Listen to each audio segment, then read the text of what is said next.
राख लो मार देलका भेट के लोग पैसा उझैल देलका बड़ा बाबू दगला हमरा बेटा मार देलकै पैसा पर भूल गेलै हमरा ऐसन रावण ऐसन बेटा। वेदना के आधार पर बर्फ व्यापारी स्वर्गीय राहुल जी के घर पर सांसद प्रतिनिधि अमरिंदर कुमार अमर जी आए हैं।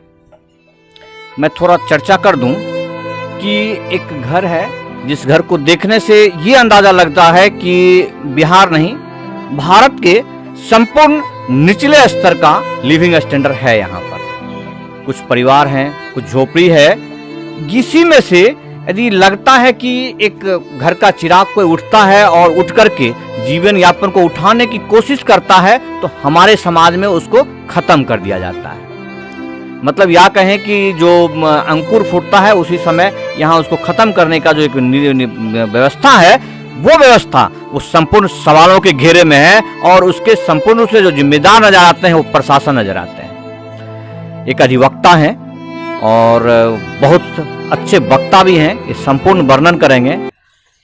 देखिए, मैं आज सवेरे सांख गया था और रजौरा में जो दोहरा हत्याकांड हुआ था उसके बाद मैं रात्रि में ही वहाँ गया और उस समय की जो परिस्थितियाँ थी, जिन लोगों ने जो बयान दिया कि वो एक्सीडेंट है और क्या है, एक आपराधिक बात का 24 साल का एक्सपीरियंस है मेरा। मैंने उस समय ही कहा था कि ये कोई एक्सीडेंटल नहीं है बल्कि ये कोल्ड ब्लडेड मर्डर है। उसके बाद मैंने जाम को तुड़वाने में मदद की और मैंने प्रशासन की मदद करके उस दोनों लाश को भिजवाया। आज जब मैं सांख गया तो मैंने देखा कि पुलिस को बड़े गंभीरता से इन बिंदुओं को लेने की आवश्यकता है। और सांख के बाद मैं अभी राहुल के परिजन से मिलने आया हूँ। मैं ग्लोकल भी गया था।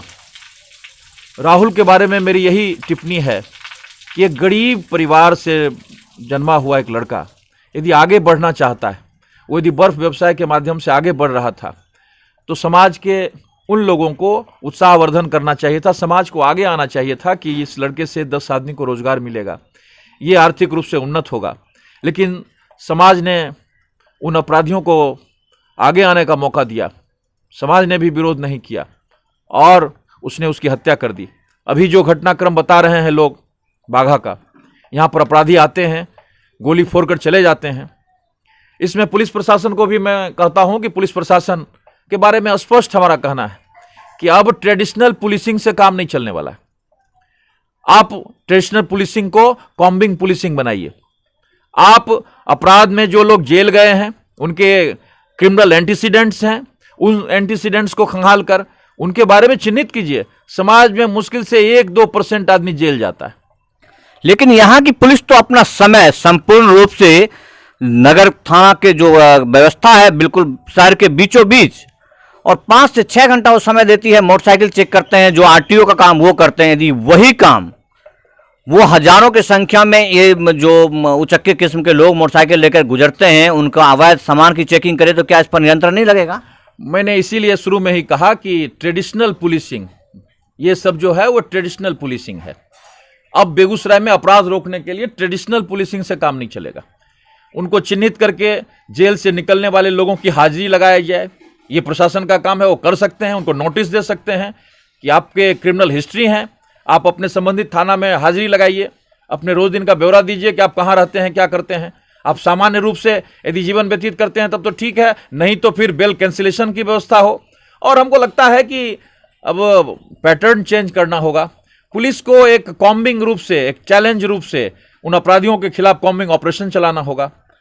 स्वर्गीय राहुल जैसे आदमी युवाओं का हत्या का मतलब होता है लगभग 20 से 25 आदमी का हत्या। मैं मिलाता हूं, वो लोग जो मर जाते हैं एक आदमी के मरने से, जिनके ऊपर ही वो जिंदा होते हैं, उनके पेरेंट्स हैं। आप राहुल जी के पिताजी हैं? नहीं, उधर है वहाँ पे। देखिए जरा सामने से आइए। वयोवृद्ध जिनका जीवन ही एक परिवार के संचालन अंकुर से ही शुरू होता है, अपने आप को वो सरेंडर कर देते हैं कि अब मेरा पालनहार आ गया है, और जब वो पालनहार खत्म हो जाए तो वो लगभग खत्म ही हो जाए। हम आपके संवेदना एक साथ हैं, लेकिन इन हत्याओं को यदि रोका जाए तो बहुत सारे आपके जैसे पीड़ितों का जान बच जाएगा, भला हो जाएगा। कैसे हो सकता है? बताइए। हम बताएं। जब यहाँ पर जब खुले तौर पर ये ऐसे क्षेत्र है जहाँ पर लोग कह रहे हैं कि आप लोग कह रहे हैं कि यहाँ पर पिस्तौल लेके घूमते हैं, तो क्यों ना हम फ़ोन कर देते हैं एक, या आप लोग भी यहाँ के प्रतिनिधि को करना चाहिए कि नहीं करना चाहिए? करना चाहिए ना। यदि ऐसा चीज़ यदि होता तो शायद ये रुक सकता था। सहायता क्या हो सकता है? भाई है आप, ये युवा है, शायद कुछ कह पाएंगे। आपको लगता है कि पुलिस का व्यवहार ठीक है या कुछ कार्रवाइयाँ हो रही है? खामोशियाँ सब कह जाती हैं।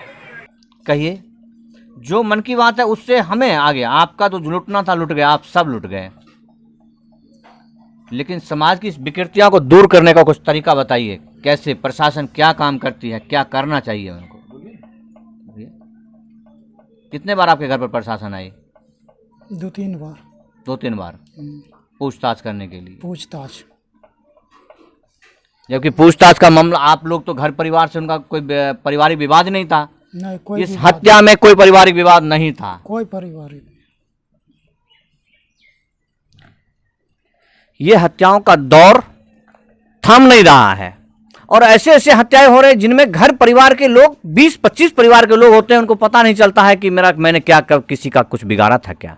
एक सवाल उठ के आता है, ऐसे पिता मजबूर, लाचार, जिनको इस चौराहे से आगे की कहानी नहीं पता है, वो कैसे बताएं कि उनका हत्या कैसे हुआ है? ये कौन करेगा? यहाँ का प्रशासन करेगा, लेकिन नहीं कर पाता है। एक बहुत अच्छे अधिवक्ता हैं और शायद इस क्रिमिनल केस से रिलेटेड हैं, थोड़ा सा मार्गदर्शन करेंगे इस झोपड़ी से इसका उद्धार कैसे हो, कैसे बेगूसराय का उद्धार हो। आप सांसद प्रतिनिधि हैं। बेगूसराय में जो अपराध की प्रवृत्ति बढ़ी है और साथ ही साथ जो युवा उद्यमी आगे बढ़े हैं, उनकी व्यवसायिक प्रतिद्वंद्विता के कारण हो या अन्य चीज़ों के कारण हो, उनको मार दिया जाता है, या जो ऐसे लोग हैं जिनके कारण जो सांख की घटना है, इन सारे चीज़ों को एक समेकित रूप से अब हम तो यही कहना चाहते कि अब समाज को भी आगे आना पड़ेगा। पुलिस आगे आए, पुलिस अपना काम। समाज तो, थाना एक ऐसा जगह है जहां शरीफ लोग जाने से घबराते हैं। उनका व्यवहार, उनकी भाषा, कप्तान महोदय बहुत चर्चित हैं यहाँ के, उनके ऊपर सवाल बहुत सारे ऐसे उठ रहे हैं कि वो ईमानदार हैं और अच्छे, चूंकि पब्लिक कमीशन से हैं तो जरूर है कि उनमें कुछ जान है, लेकिन वो इस सामाजिक वातावरण को क्यों नहीं समझ रहे हैं? क्यों खुली छूट दे रखी है पुलिस वालों को?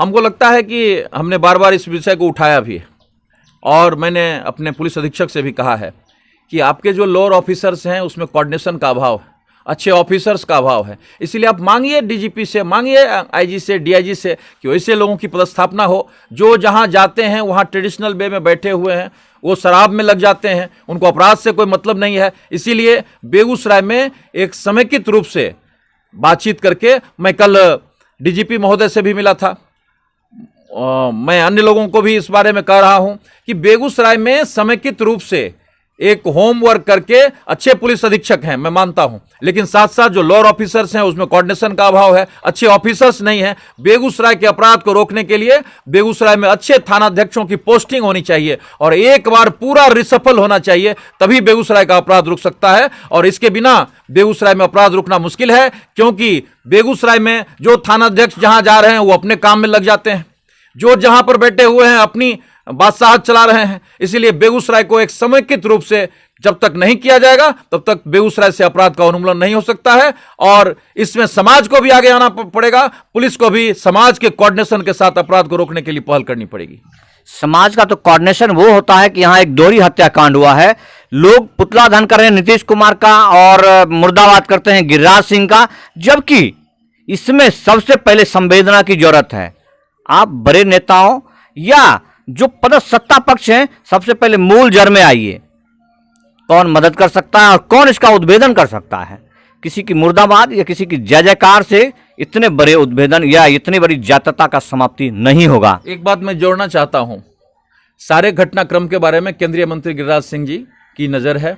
आज भी जो मृत्युंजय के भाई थे मनीष, उससे गिरिराज जी की बातचीत हुई है, गिरिराज जी ने भरोसा दिलाया है कि इसमें न्याय मिलेगा। हम आपको बताते हैं कि जहां जहां घटनाएं हुई हैं उनको न्याय मिलेगा, अपराधी पकड़े जाएंगे और उसके साथ उनको मुकम्मल सजा भी दिलाई जाएगी।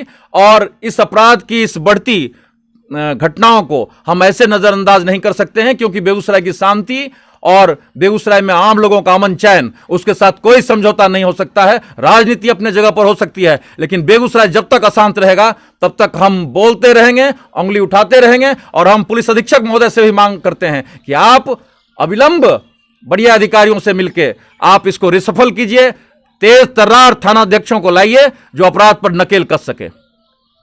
नहीं लगता कि अभी जस्ट सांसद महोदय जी हैं, 10 लाख के प्रतिनिधि हैं, तो उनको थाने में जाकर के सुनने या कहने के लिए एक जगह होना चाहिए जहां शरीफ लोग, कम ऐसे लोग, यदि उनको लगता भी है हमें आशंका है हमें कोई मारेगा, तो इस यहाँ की व्यवस्था में वो जाकर के एक सनहा नहीं दे सकता है। देखिए, ये पुलिस की जो व्यवस्था है जिसके बारे में आपने इशारा किया, इस व्यवस्था को एक दिन में नहीं बनी है और बहुत हद तक समाज ने भी इसे स्वीकार कर लिया है। इसको बोलने में हमें कोई गुरेज नहीं है। और मैं कह सकता हूं कि समाज ने यदि इन विकृतियों को, इस मानसिकता को, इस भ्रष्टाचार को स्वीकार कर लिया है तो समाज को आगे आकर खड़ा होना पड़ेगा। हम तो साफ कहते कि हमारे यहाँ, मैं 24-25 साल से क्रिमिनल साइड का लॉयर हूं, हमारे यहाँ जो मर्डर के केस होते हैं उसमें मात्र से 2 से 3% में गवाही होती है, बाकी में लोग तो हॉस्टाइल हो जाते हैं। तो अपराधी ऐसे ही घूम रहा है। इसीलिए अपराध के खिलाफ एक मुकम्मल जंग, और वो समाज, पुलिसिंग और कोर्ट तीनों मिलकर करे। और सबसे पहले इसके प्रथम चरण में हम पुलिस अधीक्षक से यह निवेदन करना चाहते हैं कि आप जो लोग अपराध में पकड़ा कर जाते हैं, जो अपराधी हैं, जिनके ऊपर क्रिमिनल हिस्ट्री है, अब क्रिमिनल हिस्ट्री पॉलिटिकल हिस्ट्री नहीं होता है कि कोई इनकलाब जिंदाबाद कर रहा है तो उसके क्रिमिनल हिस्ट्री निकाल कर बैठ जाइए। जो अपराधी हैं, जो संगीन अपराधों में जेल में बंद हैं, उनके चिन्हित करके आप उनको थाने में हाजिरी लगवाइए, उन पर नजर रखिए, देखिए अपराध कैसे कंट्रोल होता है। ये डाटा ऑपरेटर स्वर्गीय मृत्युंजय का घर है। साँख में जो हालात है, जो रोदन है, जो क्रोधन है, वो दिल को चित्कार जाता है। यहाँ पर भी सदन प्रतिनिधि महोदय आए हैं, किंतु इस माँ को तनिक भी भरोसा नहीं है किसी के ऊपर, चाहे नेता हो या थाना प्रभारी हो। आप देखें ये माँ क्या कर रही है और चीख चीख कर सत्यता को बयान कर रही है जो हालात है समाज का। आओ जा कहिया जा मुंह में लिखे रहन भूते आवेरा तीन होई जे देखिए हम नबियो होते राइते घूम गेलिए राजो राख लो मार बेल का बियत को लोग पैसा उझेल दल का बड़ा बाबू दगला हमरा बेटा मार दल के पैसा पर गिर गेले हमरा ऐसा रावण ऐसा बेटा तो और कुछो न करबा खाली आवे छा देखे मोबाइल में पता लगा हो न बाबू हो। मोबाइल के पास है। हाँ, मोबाइल आप बरम मोबाइल का पास रहे और कुछ रिकॉर्डिंग है जना लगा मोबाइल है मोबाइल में पहले छिला पाता बोली सटाई खाली तो सारा ये घड़ी